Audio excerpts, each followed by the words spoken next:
Hello and welcome to this season of Lent. I know that many of you were able to join us last night for our Ash Wednesday worship, and definitely it is a wonderful time these next 40 days, excluding the Sundays, as we walk our journey closer to Easter.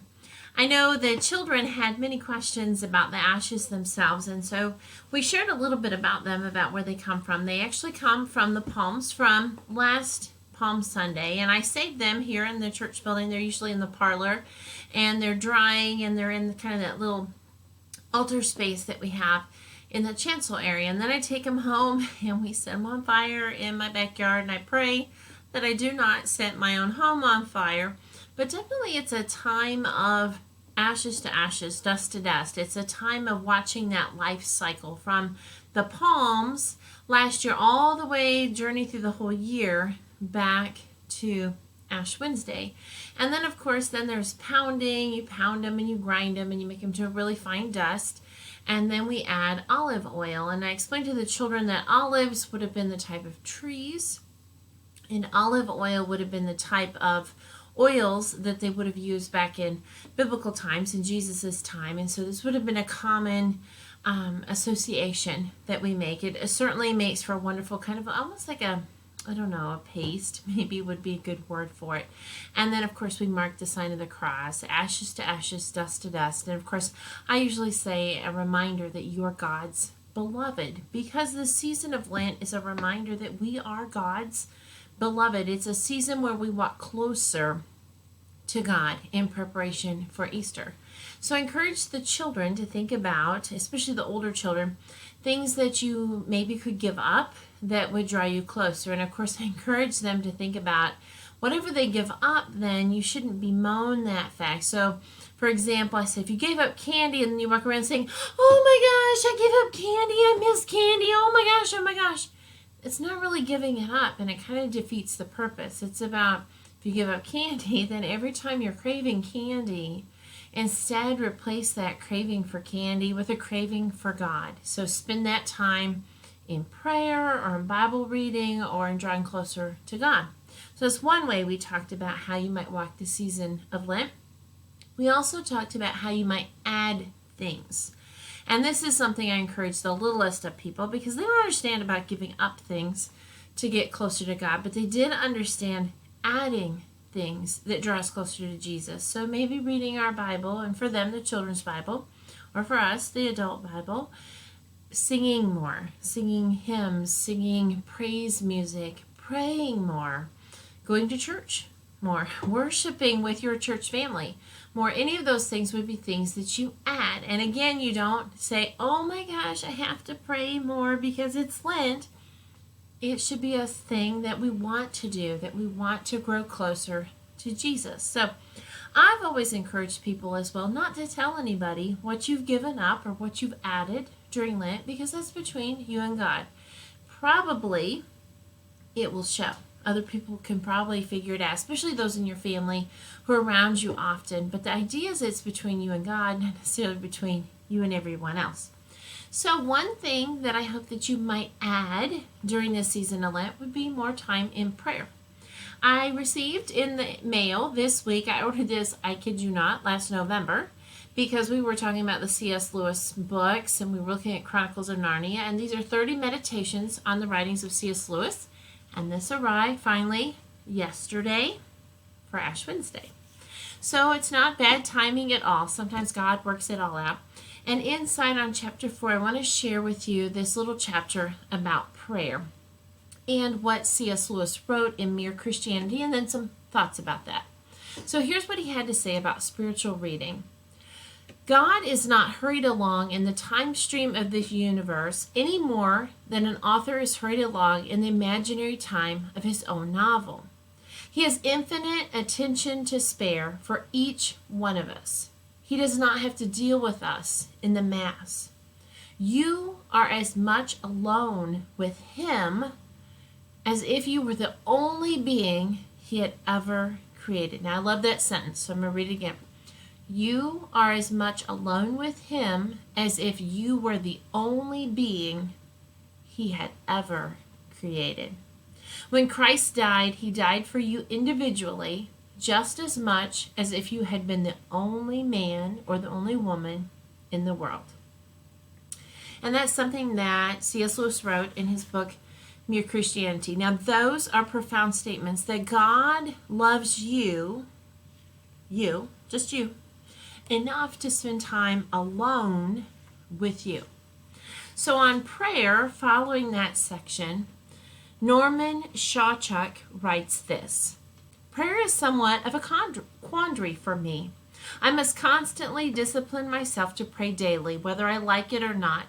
It seems to me that I pray best in North Dakota. I am a creature of the prairie and its harsh climates. Each morning at 7, oh, that's early, I climb the creaky stairway in our 100-year-old house in my little sanctuary, wrapped around by books, artifacts, and many precious memories. Always, God is there, waiting, murmuring, "What took you so long?" I sense that our meeting time is as important to God as it is to me. Did you hear that? I sense that our meeting time is as important to God as it is to me. If there's anything we might learn of God in the scriptures, it is this: God desires our company, and God takes the initiative. God comes. I know this, yet my heart is often divided. I desire to be with God, yet I feel bound to my work. And so I will say, I will pray tomorrow. As I listen to the stories of my students and those I direct, I am aware that those who come for spiritual direction come for help for their prayer life. In my discipline of evening prayer, I walk the stairway down to my beloved writing studio, again wrapped around by my beloved books, a large fireplace, antique desk, and the stark modern-day technical necessities. And as in the morning, God and my black labs join me. I have learned that the morning and the evening are God's favorite times of our meeting, yet I resist, not in huge, blatant ways, but in the few insidious habits that I have. I suppose this resistance to prayer is the bane most injurious to the keeping of the vows I have made to God. Nonetheless, I simply cannot shake loose of Paul's words to the Thessalonians: pray continually, give thanks in every situation, because this is God's will for you in Christ Jesus. Don't suppress the Spirit. 1 Thessalonians 5, verses 17 through 19. Too often our inclinations toward disciplined prayer come to nothing. It is here that we must wage our soul's warfare. The petty temptations of our youth are past. Now we face a truly insidious enemy, which is the temptation to pray tomorrow. Of such thinking, C.S. Lewis told a story, including in the collections Fern Seed and Elephants and other essays. Preparing for a trip to London, Lewis thought it a good idea to have his hair cut. Before he left his home, he learned that the reason for the London visit had been canceled. Therefore, he decided to put off the haircut as well. However, a thought kept nagging at him to get a haircut anyway. Finally, wearied by the irksome thought, he decided to go ahead and get his hair cut. His barber was a Christian whom Lewis and his brother Warren counseled from time to time. The barber welcomed him, telling Lewis that he was praying that Lewis might stop in that day. Lewis realized that coming in that very day, and no later, meant the barber's desire for a conversation and advice from him. All of this taken into account still leaves us with the question, how does one pray unceasingly? This leads us to the Jesus prayer. Lord Jesus Christ, Son of God, have mercy on me, a sinner. This prayer is described best in the contemplative classic, The Way of the Pilgrim, attributed to an anonymous Russian peasant. It tells of a desert pilgrim who wanted to learn how to pray constantly, in keeping with the Apostle Paul's admonition. Having tried many complicated prayer forms to no avail, he finally sought the help of one of the desert fathers. All of the desert fathers and mothers claimed that this 10-word prayer sums up the entire gospel. Every day, countless Christians carry the Jesus prayer with them wherever they go. Their hearts, minds, souls, and mouths are filled with this prayer. The lesson of prayer is easy to learn, but putting prayer into one's daily routine must be made a habit of our life, or prayer will be constantly frustrated. God has infinite time for us. Can we not spare some time for God? Now, I know you might be thinking, well, okay, Pastor Joellen, what do you want me to do? I don't know. I don't know what I want you to do.